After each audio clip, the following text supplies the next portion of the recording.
Hi, it's Joanne Fedler here, author and writing mentor. I'm going to talk a little bit today about the first draft and the rewrite, and how we get from the first draft to the rewrite, and what makes the rewrite substantially different from the first draft.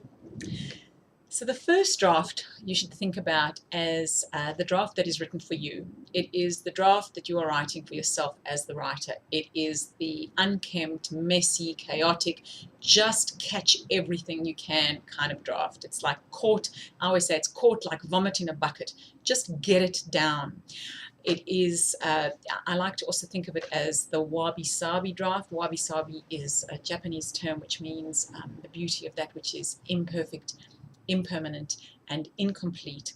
And it is the draft that you don't really want anybody to see. It's the cringy draft. It's the kind of first thing in the morning, unkempt, before you've brushed your teeth, had your cup of coffee, straightened yourself up draft. It's just a series of like narrative blunders just cobbled together in a kind of a makeshift frame that you're holding together and calling your story. And it's really, really important to get that draft done. It is important also to have compassion when you are doing that draft. It is the Mother Teresa draft. It is the draft that I like to think of as everything that you do in that draft is good. Why? Because you've just got it down. Then, once we've done that first draft and we've stepped away from it for a little while and we allow it to just rest, we need to come back and look at that draft, but now in a very kind of different way. And that's when you come back to do your rewrite. And the rewrite draft is the draft where you're no longer writing it for yourself.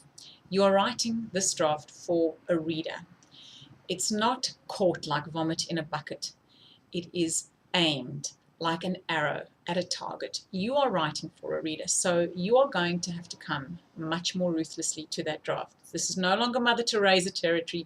We're Lady Macbeth. We're here to amputate, murder our darlings.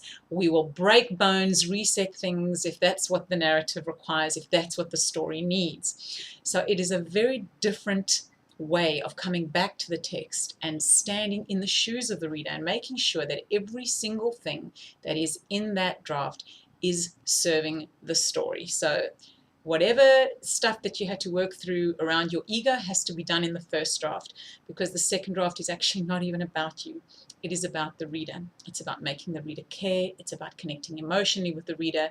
So we have to come back to it in a very different frame of mind, and really come to it with a scalpel and willing to change what needs to be changed in order to create the best possible narrative that can be received by the reader. So if you can think about the two drafts in this way, where the one is for you, the one is for your reader, and you're coming to them with very different energies and with very different skills, and the one you have to do the first draft in order to come to the draft and do the rewrite the way that it needs to be done. Now, I hope that is a helpful way of thinking about it. Just think of that rewrite draft as not the first thing in the morning draft. It's the all dressed up, ready to go out on the town draft, groomed, makeup, little black dress draft. That is the draft that you're happy to send out into the world, and that's representing your best efforts. I hope this was a helpful SpoonFed writing tip, and feel free to go to my website, www.joannefedler.com, and get your free gift of 21 tips to help you find your narrative voice. I'll see you again soon.